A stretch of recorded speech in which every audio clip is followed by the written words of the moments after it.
When you have bars in the sky, onboard showers, and award-winning in-flight entertainment, it's no surprise that Emirates was recently named the best airline in the world. We fly you to over 140 destinations, and with partners across the globe, we connect you to another 1,700 cities across 6 continents. So when we say we're also the largest international airline, what we really mean is, if you're going there, so are we. Book now on Emirates.com. Fly Emirates. Fly better. I'm Shanali Basak, and I hope you'll join me alongside my co-host David Inglis and many of Asia's most important institutional investors and money managers at Bloomberg Invest Hong Kong, June 10th and 11th. We'll discuss China's growing economic influence, AI's use cases for financial services, recent shocks to the geopolitical status quo, and more with financial newsmakers and deal makers. Title sponsor, Invesco QQQ. Register now at BloombergLive.com/InvestHK. All right, thanks so much for joining us for this special edition of Bloomberg Daybreak. The U.S. stock market closed for the Good Friday holiday. I'm John Tucker, and coming up this hour, a look at where the antitrust investigations against big tech stand under the Trump administration. We're going to speak with Jennifer Rie, senior litigation analyst with Bloomberg Intelligence. Plus, we have seen our share of market volatility so far this year. We'll go inside the markets with Eric Balchunas, the senior ETF strategist at Bloomberg Intelligence, and Jess Menton of the Bloomberg Stocks team. But first, we're going to focus on the future of Fed Chair Powell and what's in store for the economy amid the trade wars. We're pleased to welcome Bloomberg International Economics and Policy correspondent Michael McKee and Stuart Paul, U.S. economist with Bloomberg Economics. So the posting from President Trump said it all. Trump says Powell's termination can't happen fast enough. Well, so much for Fed independence. Is it really, if he's threatening, it sounds like a threat against Powell. Is he threatening Powell or threatening Fed independence or both? Nice Fed you got there. Too bad if something happened to it, right? In theory, he's threatening Powell, but does he really mean termination in the sense of I'm going to fire him? That's an open question because there are court cases right now about what power the president has to fire the heads of independent agencies. And while they don't exactly correlate to the Fed, there is a feeling that if the Supreme Court were to rule that the president has unfettered power to fire the heads of agencies, that he could try to fire Powell. It all may be moot because Powell's term as chair is up in May of next year, so Trump could be just talking about him leaving as the Fed chairman. And it's still the independence of the Fed. We can go back to the Nixon administration when the president had one of his economic people become the Federal Reserve chair. There was Arthur Burns. We know what happened there. That's right. So there's no such thing, famously, as a free lunch in economics. But if there is one thing that comes close, it's central bank independence. Countries that have independent central banks have lower, more stable inflation. Countries that are more heavily influenced by the political process, their central banks, when they're determined by political actors, when there are political appointees, when they have less independence, you tend to get higher, less stable inflation. I think that Mike is right. This might end up just being a moot point, and folks in the administration could encourage Trump to just wait out Powell's term. And the real question is then, who would we end up seeing filling the Fed chair role? Would it be someone like Trump had rolled out as potential appointees in his first term, people like Judy Shelton, who would be a bit more hawkish? Or would it be somebody a bit more dovish, since so much of his proposed policies would require someone quite a bit more dovish? If you'd like a great conspiracy theory, though, John, that would, sure, that would really fascinate the markets. Suppose that Donald Trump does try to fire Powell, and to a certain extent is successful. Obviously, the Fed would fight that. There is no opening on the Fed to fill a governor's job. Powell would still be a governor of the Federal Reserve, and until January. In January, there's an opening. So he could appoint somebody who's the Fed chair in waiting. It is also possible that if Powell were gone, he could, as chairman, he could appoint that person, but the open market committee that makes interest rate decisions is a separate body from the Fed itself. So the Open Market Committee could just rename Powell as chair, and you could have a chair designate for the Fed, who is not the chair, making decisions on interest rate policy. That's a really important and interesting point. We've had a little bit of an experience, a little bit of an experiment with Michael Barr, the former vice chair for supervision. Yep. Of course, the administration, as it was coming into office, was eyeing who could take the vice chair for supervision role, someone perhaps a little bit more lenient on banks than Barr was. Barr preempted that by resigning his role as vice chair for supervision, but retained the title of governor, to your point. And what that sort of did was that it created an opening for the Trump administration to offer somebody up who's already a governor, in this case, Mickey Bowman. And in theory, the Trump administration, if Powell were to take that route, lose his chairman's role but stay on as a governor, totally departing from convention. But if that were to be the case, it would be somebody like Chris Waller, currently a governor, who could step in and fill that chair role. Well, on Wednesday, speaking in Chicago, was the Fed chair, Jerome Powell, and here's part of what he had to say. The level of tariff increases announced so far is significantly larger than anticipated, and the same is likely to be true of the economic effects, which will include higher inflation and slower growth. So it doesn't sound like there's going to be a Fed put. No, and he addressed that specifically. He was asked, would you step in? And he said no, because... Well, I should explain to everybody listening what a Fed put is. Basically, you're going to backstop the market if things really could start to go haywire. Yeah. The Fed, and this has long been their position, that the Fed doesn't interfere when there is money being lost in the markets because the markets are going down. That's not their job. But if trading is interrupted, if there is a systemic problem, if there are all sellers and no buyers, as we saw, if there's a problem with the plumbing, right, he's going to come in with a wrench. The Fed would do something to open the pipes, but no, they're not going to rescue the markets. And his suggestion that inflation is going to be worse because the tariffs are worse just tells the markets that the Fed's going to be very slow to think about cutting rates in the future, which is why we saw an additional reaction after the markets were already down on Wednesday. So, Stu, you want to weigh in on that? Powell says, maybe inflation, maybe employment are going to be impacted by the tariffs. And I got to wonder also if that's kind of what set President Trump off. It's interesting to see the markets in the context of the Fed put. Right now, markets are pricing at about 90 basis points of cuts this year. We think that's so off from reality. As you heard, it sounds off in which direction? That's way too many cuts that are priced in our view. It's as we heard from Chairman Powell, yes, we're likely to see slower growth. We're likely to see some inflation pressures. The question would be, which does the Fed care more about? In the same breath, we're also hearing from the chairman that we're very close to the full employment that the Fed is, or maximum employment that the Fed is charged with trying to achieve as part of its dual mandate. And if you have upward inflation pressures, then it's likely to be the case that the Fed's going to maintain its higher for longer position. So we don't see a Fed put looming. We see 90 basis points of rate cuts priced, and it looks a little bit crazy to my eye. What's the data been telling us? The hard data and even the soft data, which measures, I guess, sentiment. It's really hard for the Fed right now because the soft data is awful and the hard data is so far so good. Powell said Wednesday, labor market's in good shape. Thursday, we got a decline in initial jobless claims that sort of suggests that that is the case. But we also saw the Philadelphia Fed report a collapse in business confidence in their district during the month of April that portends bad things for the economy, but also they reported that inflation expectations went up among manufacturers in the Philadelphia region. So they're kind of caught in between. The question is, does all this negative sentiment actually change business and consumer decisions? And that'll take us a couple of months to see.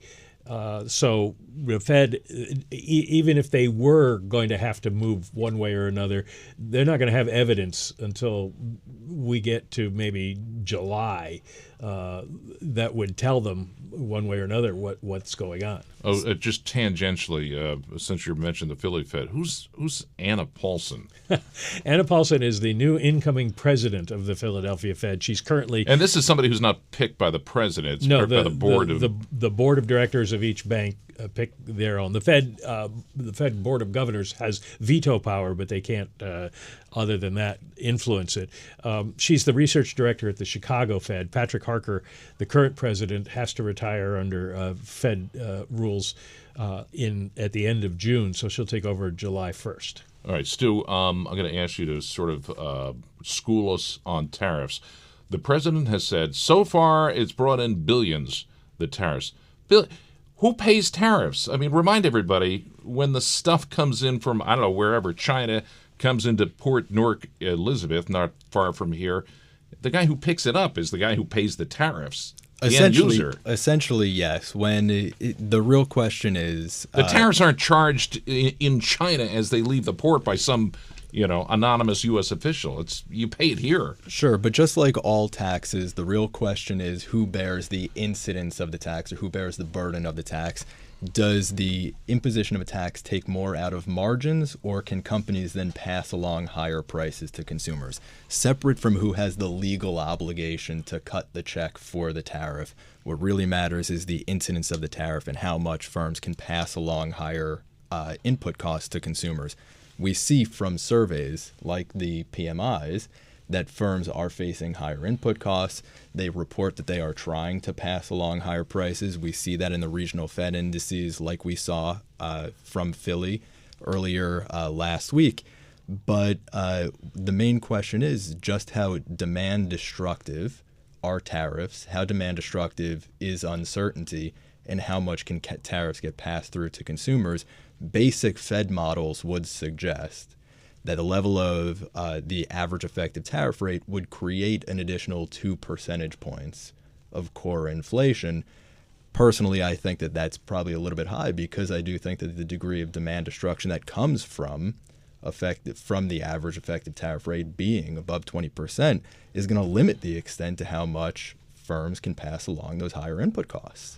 And Mike, one of the stated purposes is to reshore, bring employment back to the U.S. to make all this stuff that's being made over.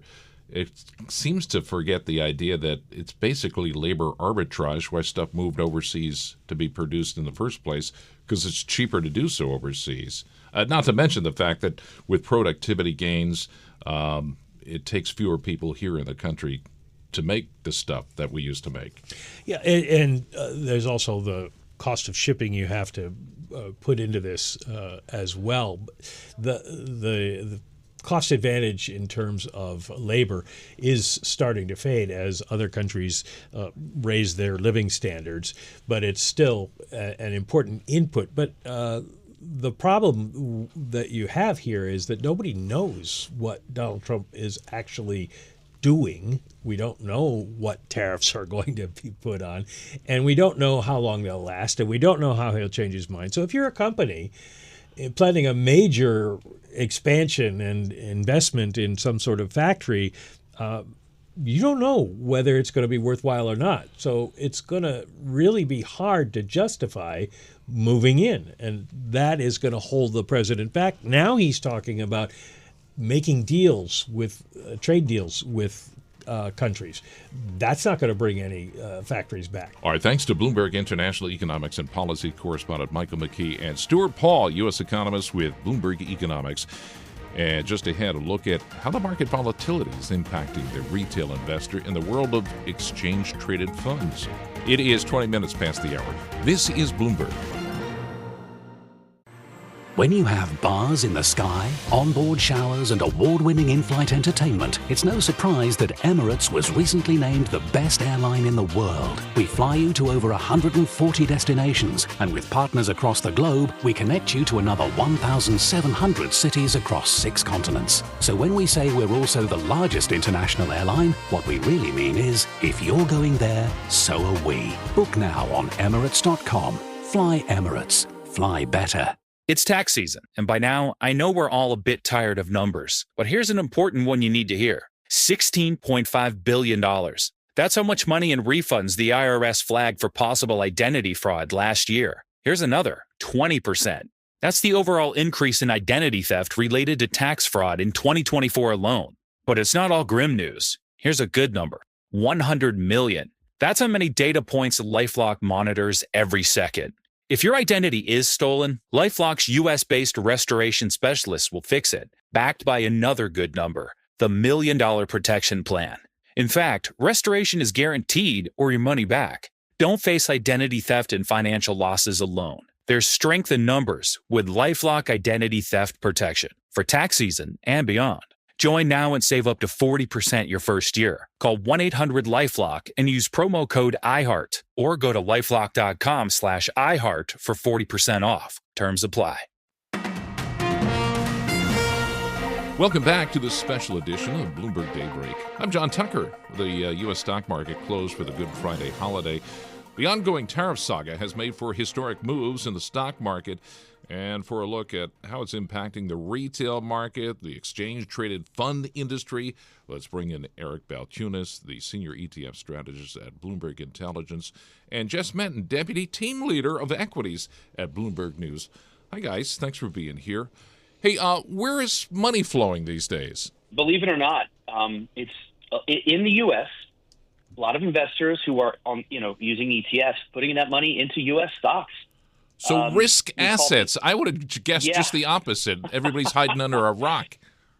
Well, cash like ETFs and gold have done better than normal. But they haven't interrupted the sort of flow-a-thon, as we call it, into U.S. stock ETFs. So if you were to look at the stocks on, any period this year, you're going to see ETFs like VU, which is the Vanguard S&P 500, IVV, which is the BlackRock S&P 500. The Qs are in the top 10. It got some little bit of value and growth in there. Oh, explain the Qs for everybody, because you have to explain it to me, too. Yeah, so S&P 500 is like the 500 biggest stocks. The Qs is the NASDAQ 100. Okay. So just stocks that list on NASDAQ, and they tend to be like more tech and innovative. So it's a little more high volatile, and the NASDAQ 100 over time has done way better than the S&P. But it can go down further in a sell-off, and it has. Its drawdown has been rougher than the S&P, but people still buying it. We got about $10 billion into both the Qs ETF. So I think what's going on is this.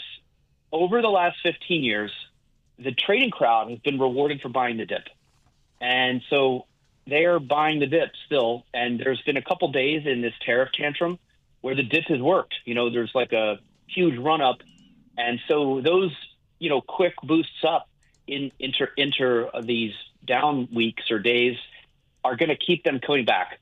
And then the retail crowd, the sort of buy and holders, I think a lot of them over the years have just thrown up their hands in terms of market timing. I think they're just like, I can't time this stuff. I mean, after COVID, like who could have timed the Fed buying ETFs and the market rallied and had a good year? So I think a lot of them are like, I'm tuning out. I got a good cheap ETF. I'm just going to dollar cost average till the sun goes down and I retire, and that's that. And so we call that the Vanguard put, in that in a market that's going down, there's the Fed put that they might step in. Now there's the Trump put that he might reverse. But we also have the Vanguard put. There's just a bunch of retail investors who are just going to buy no matter what, and it does help buffer these downturns a little bit.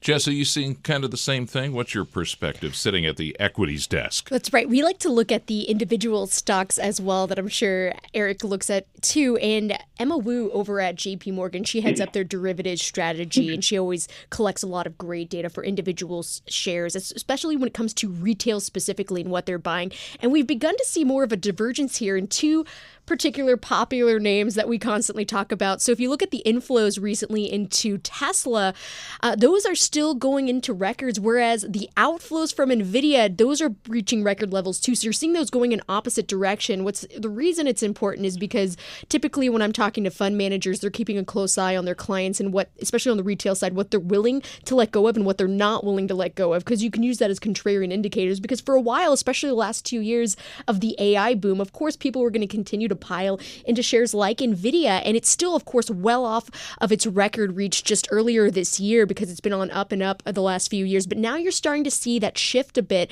with retail versus Tesla, though. People are still piling in despite that stock being well off of its all-time high back in December. So that's what you're seeing, a divergence there. So it's going to be interesting to see how that impacts its stock price, because typically people's, and Eric can talk more about this, people like to talk about when retail sort of throws in the towel, if that can be contrarian and that's kind of the bottom overall for the market. But of course, I'm sure he remembers, like in the depths of COVID in 2020, everything happened so fast where retail investors didn't have time to make a lot of changes, and then they ended up not necessarily throwing in the towel and getting that call right. You also look at who's investing in their own company. Corporate insiders. Yes. What are they doing in these troubled times? And the reason we look at corporate insiders, because there's a variety of reasons that they could still buy. But if you have a situation like this, especially with the broader market in a correction, and even the NASDAQ 100, obviously in a bear market, you want to see what are corporate insiders doing? Are they still continuing to buy more of their stock? Because that can give you confidence of what they see for their businesses as well as the economy. And you're actually seeing that happen right now. So corporate insiders still scooping up shares of their own companies at the fastest pace in about 16 months. So that would have been when the S&P was last in a correction in the fall of 2023. So that is something in the nearer term that's giving investors and portfolio managers more confidence that corporate insiders are doing that. Hey guys, active versus passive investment management. That's been a debate going back and forth for years and years. In times like this, Eric, let me start with you. Do the active managers perform better than if I stuck my money into an index fund? Yeah. So what's interesting is it depends on which asset class you're talking about. David Cohen, who covers active and mutual funds for us, did a study. He just looked at the crazy week. The week where everything just was wild and the market was down a lot, and he just wondered how active did. And what we found was interesting on the stock side. That beat rates, the outperformance of the index rates, doubled the average. So stock pickers over the last couple years, they've not been able to sort of buy the Mag 7 at the same rate as the benchmarks. So they've been lagging because the Mag 7 has done so well. But that actually pays off in the sell-off when the Mag 7 goes down worse than the benchmark. And I think it's because stock pickers tend to be looking at fundamentals, and some of the valuations of the Mag 7 were getting high, and they were like, I need to buy more value. And that allowed them to outperform during this rough patch. On the flip side, the bond investors who normally outperform, they actually got their beat rates cut in half, because bond investors, they actually benchmarked against indexes that are weighted by debt, whereas the S&P is an index weighted by market cap, so it has momentum in it. But bond benchmarks are not that good. They're weighted by debt. I equate it to playing the Washington Generals, which is the team the Globetrotters play. It's just a poor, easy-to-beat-up team. All you do is add a little high yield or international, and you're good. And so what happens, though, in a crazy sell-off where you have treasuries doing good, the ag actually, or their benchmark beats them. So they actually have more risk, typically, and then you hit a sell-off, they underperform more. So it is really an interesting dichotomy between the two. But for both of them, the problem with outperforming in a rough market is people don't care as much. We found that if you beat the market, like the market's down 20% and you're down 15%, it doesn't do a lot. Like it's unfortunate. Like you should get rewarded for that. That said, if you can go down 15 when the market's down 20, that could help you when the market goes back up over a year or two. Now you've got some credits from beating it when it was down, and maybe you outperform. You're up 10, the market's up 8. That's when it can pay off. But right now, all the active stuff, bonds and stocks on the mutual fund, is seeing outflows. So this outperformance doesn't matter in the short term. It could matter long term, but it's interesting the way it's different depending on which asset class you look at. You're listening to Bloomberg Daybreak. I'm John Tucker, and we're talking with Eric Balchunas, Senior ETF Strategist at Bloomberg Intelligence, and Jess Menton, Deputy Team Leader of Equities at Bloomberg News. Jess, you've been writing about the death cross. That's ominous. What is that? Okay, I know it sounds ominous, but I'll break down why it not necessarily always is, and typically what you would happen in this, and you can use this for indexes as well as individual stocks. So this particular Dumb it down explainer for that me. Come on. exactly. So this it. is what happens when the S&P 500's 50-day moving average, so its shorter-term moving average, crosses below its longer-term 200-day moving average. So when stocks are in an uptrend, typically you wouldn't see that happen like the last 2 years of the AI bull run, but when you begin to see a correction like this happening, that's when you see the shorter term moving averages move below its longer term moving averages. So typically people want to point that out because it sounds like doom and gloom, because that happens, say, during the dot-com era in 1999, also in October 2000, right after the stock bubble burst earlier that year, that March. You also saw it happen in December 2007, right ahead of the global financial crisis. And of course, it happened in March of 2020. But again, I want to point out that is a lagging indicator. We're not calling it a good indicator. We're not. Well, it depends on how severe an economic downturn is, because if you go back since the 50s, this has happened over 40 times. So people want to point to kind of the handful of times that it has happened. But even in COVID, when it happened in March of that year, it happened on March 30th, whereas the stock market bottomed on March 23rd. So it doesn't always work. I mean, since 1950, the S&P 500 had posted a median loss about 0.7% a month later. But if you look 3 months out, it was about a 2% gain for an index, and a year later, 10% on average. So really what hinges on is there a more severe economic downturn or not? We don't necessarily know that yet, but that's why people watch it, because it depends on how much further pain could be happening. So sometimes it's worked, other times it hasn't. All right, so if you want to preserve your money, Eric, it sounds like the death crosses here. Where in the ETF world do you put money to preserve your cash? Yeah, some of the names for the technicals are pretty clever. The golden cross, I think, is what you want to see. I think that happens. Hopefully down the road, we'll get a golden cross. But yeah, so what we found is, even though there's a lot of buying of U.S. stocks like normal, what you do find is the cash-like ETFs. So SGov and Bill, these are the second and third best-selling ETFs this year after VU. SGov and Bill do the same thing, which is they're probably the two most boring ETFs. It's 1 to 3 month treasuries. So it's literally like a money market fund. So a lot of people are hiding out. That's probably the safest, most organic way to sort of hide out when things are rough, in my opinion. There's no catch there. There's some other things people do to kind of hedge. You know, one thing they do, they might use a one-time inverse ETF, like SH. That we have seen people do, but there's a little bit of volatility drag that can corrode your investment long term. So you kind of have to, like, you know, watch that thing. You know, it's not totally natural. Some other people are looking at treasuries, long dated treasuries, but they kind of had a couple days and periods there where they went down with stops.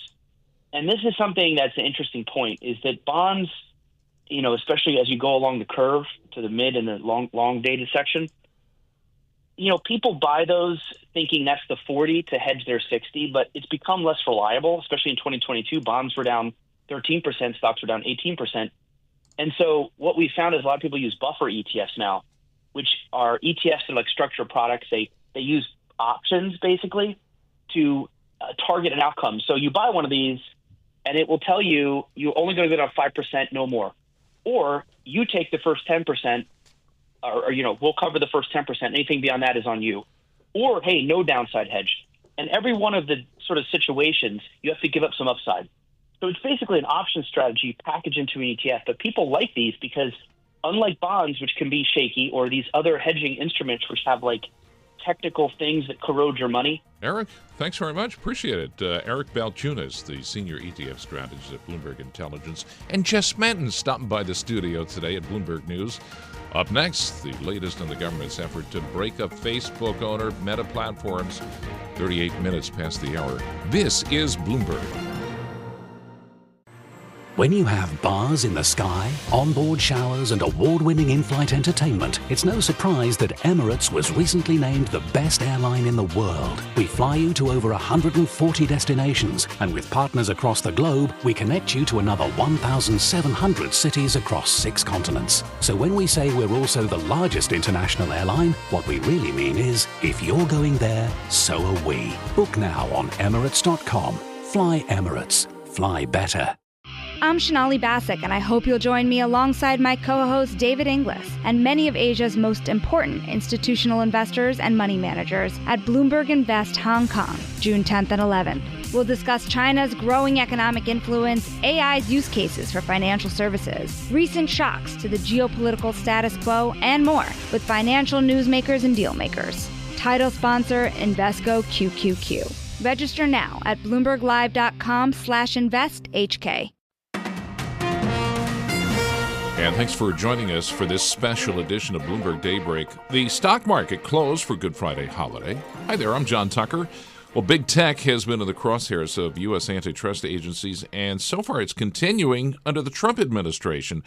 Let's get the update on where all these cases stand, and we bring in Jennifer Rie, senior litigation analyst with Bloomberg Intelligence, to go over it with us.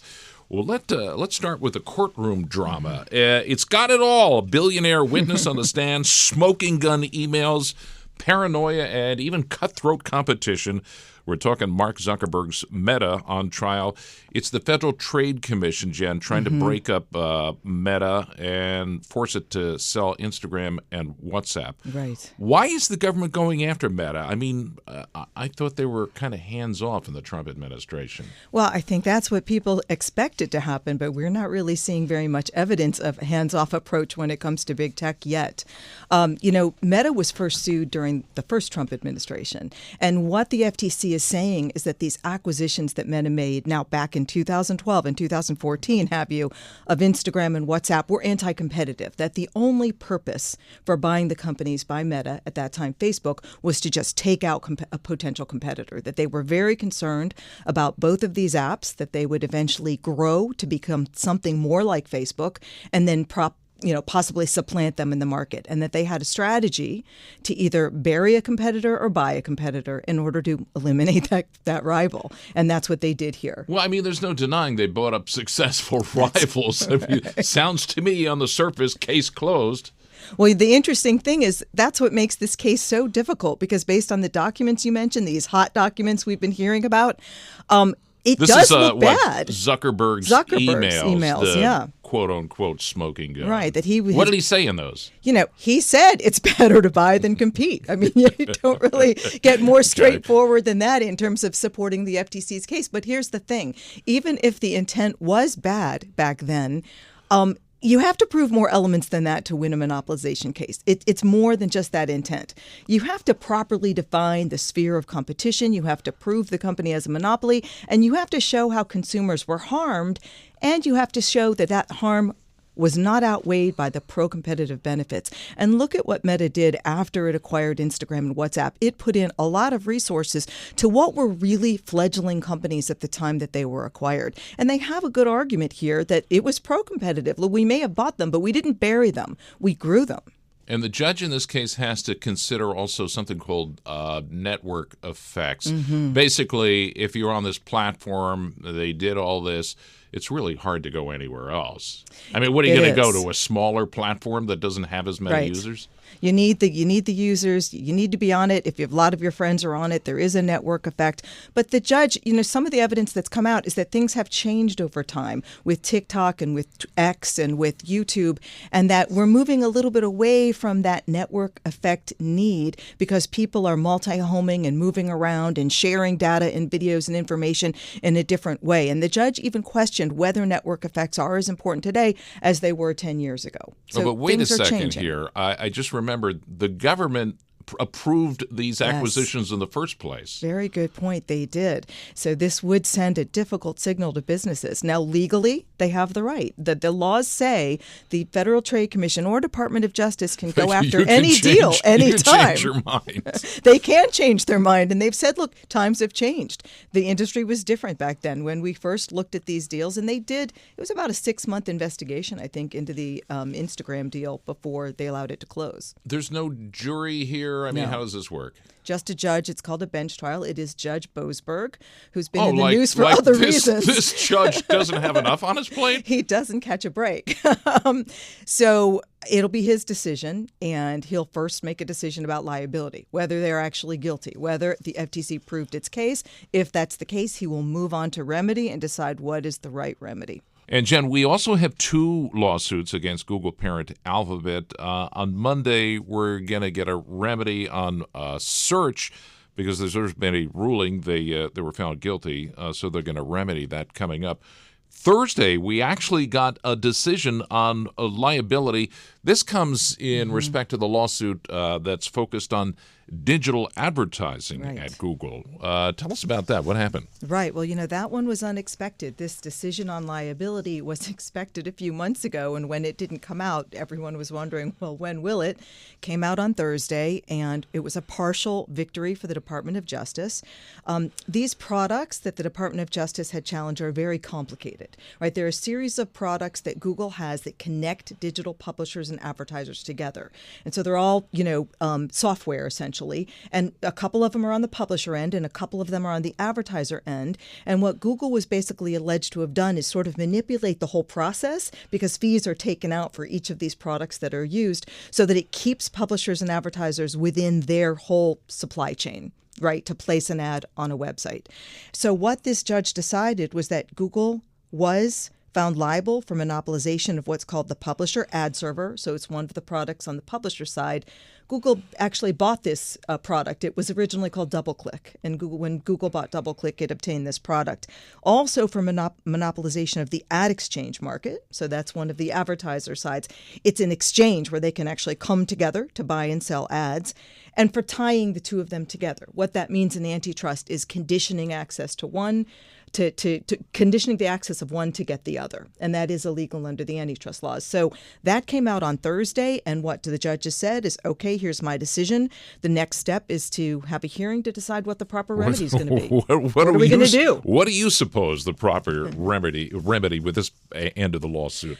Well, like several of the government lawsuits against the big tech companies, they will seek divestiture. Forced asset sale, as they're doing, FTC's doing with Meta, as the Department of Justice is doing with Google on the search case that you mentioned. They will seek that. I don't think that they'll get that here. And the reason I don't think so is because I believe judges are really looking for the most straightforward and kind of non-intrusive way of remedying a problem. And so if the problem is this unlawful tying, let's say, they're told, you have to stop this. You have to make access unconditional. You can't say you must use one in order to get the other. And again, the decision only recently came out, so I haven't had a chance to digest it yet. We're looking at hundreds of pages. But whatever it is the judge found that Google is doing that monopolizes the publisher ad server, she'll really just say, you have to stop doing that. That's more likely than a divestiture. Okay, let's move to the other case in which they were found guilty with respect to the search engine. Right. Are they going to have to get rid of search? Google's search? I don't think so. So what's starting on April 21st is a hearing also on what the proper remedy should be since a liability decision was made. And this was about Google paying other companies. Chrome, I should say. Yeah, Chrome, right. I call it just Google search, but Google was paying other companies to install Google search as the default behind other search engines and at other internet access points and various devices. And basically, it locked up all the distribution points for the use of a search. And so rival search engines couldn't get in there. And the judge said these default agreements are illegal. So as I said, if you're looking at judges that are going to do the most straightforward thing, in my view, what the judge will say is you cannot force this exclusivity anymore on all these third parties, on Apple, Samsung making Android devices. And instead, you have to, you can't pay them anymore to put your search engine exclusively in those positions. There are other cases, too. It's Apple, Apple, Amazon, Live Nation, and Visa. Visa, okay. Yeah, Visa. It's the most active that the government's been in 30 years in terms of going after big companies for monopolistic conduct. So it's really pretty remarkable. The last one was Microsoft back in the late 1990s. Oh, right, yeah. And sort of a smaller case against Qualcomm by the FTC in around 2017. Right, the Apple case... No, I get... I'm sorry to interrupt. Okay. I get with the Trump administration and social media, they say it's biased against conservatives. I kind of get that. Why? I don't understand the whole climate, though. Why it hasn't changed under what we thought was going to be more of a laissez-faire administration when it came to cases like this. Well, I think that there's always been this anti-big tech sentiment amongst mostly the populist part of the Republican Party. You know, you have J.D. Vance, who praised Biden's antitrust authorities, saying he thought that they were doing a good job. And it's for a couple different reasons. I mean, the alleged censorship of conservative content is one of them, but I think in some respects, big tech is also kind of considered leftist organization that push liberal ideas that this administration doesn't really agree with, and I think the intent is to continue to be aggressive. Are these other cases strong in your view? No. I actually don't think the case against Apple or Amazon that you mentioned, both very slow-moving, are particularly strong cases. And for those reasons, as those litigations develop and move closer to trial, I do think there might be some possibility of settlements there. Explain, everybody, give us a sort of a primer. When we're talking about antitrust cases, anti-monopolization cases, it is both the Federal Trade Commission and the Justice Department that are in on this. Right. They bring separate cases. They work together. How does that work? They do. They both have authority to enforce the antitrust laws. And what happened, we understand in this case, is that several years ago, I think this was during Trump 1.0, the agencies did get together and they kind of divided up the big tech companies. And FTC took Amazon and took Meta, and the Department of Justice took Google and took Apple. They started investigations of the companies, which then culminated in these litigations. But that is how they work. They tend to talk to each other, say who will take on responsibility. They do the same thing in the merger space. And who are the personalities at the FTC and, well, beyond the Justice Department, beyond Pam Bondi? Well, we have an interesting situation at the Federal Trade Commission now because it is technically supposed to have 5 commissioners, only 3 of which can be from one party. So normally with a Republican president, you'd have 3 Republicans and 2 Democrats. But President Trump just fired the 2 Democrats. So at this point, we have only 3 Republicans that are running the commission, and it looks like it's going to be that way for some time. The 2 Democrats have filed a lawsuit saying that this firing was illegal, but obviously those things take time to work their way through court. We know about all these cases that you just went over. What's next? Well, I think, at least in terms of new monopolization cases, I'm not so sure anything's going to come along quickly because, first of all, you know, Trump's enforcers took over the FTC and DOJ with a lot of workload. They inherited a lot of cases. They are resource constrained. They've been resource constrained for many years, actually. They can only bring so many cases. And if more mergers begin to be notified and filed, they're also going to have those that they're going to have to review, possibly negotiate settlements, possibly even challenge deals they find to be anti-competitive. So I think, at least with respect to the monopolization space, these are all going to play out. I don't think we're going to see very many new cases. Our thanks to Jennifer Rie, Senior Litigation Analyst of Antitrust with Bloomberg Intelligence. We would also like to thank Eric Balchunas, Senior ETF Strategist at Bloomberg Intelligence, and Jess Menton, Deputy Team Leader, Equities at Bloomberg News, as well as Bloomberg International Economics and Policy Correspondent Michael McKee, and Stuart Paul, U.S. Economist with Bloomberg Economics. Would also like to thank you for listening. I'm John Tucker. Stay with us. Top stories, global business headlines coming up right now. It's tax season, and by now, I know we're all a bit tired of numbers. But here's an important one you need to hear. $16.5 billion. That's how much money in refunds the IRS flagged for possible identity fraud last year. Here's another, 20%. That's the overall increase in identity theft related to tax fraud in 2024 alone. But it's not all grim news. Here's a good number, 100 million. That's how many data points LifeLock monitors every second. If your identity is stolen, LifeLock's U.S.-based restoration specialists will fix it, backed by another good number, the $1 Million Protection Plan. In fact, restoration is guaranteed or your money back. Don't face identity theft and financial losses alone. There's strength in numbers with LifeLock Identity Theft Protection for tax season and beyond. Join now and save up to 40% your first year. Call 1-800-LifeLock and use promo code IHEART or go to lifelock.com/iHeart for 40% off. Terms apply.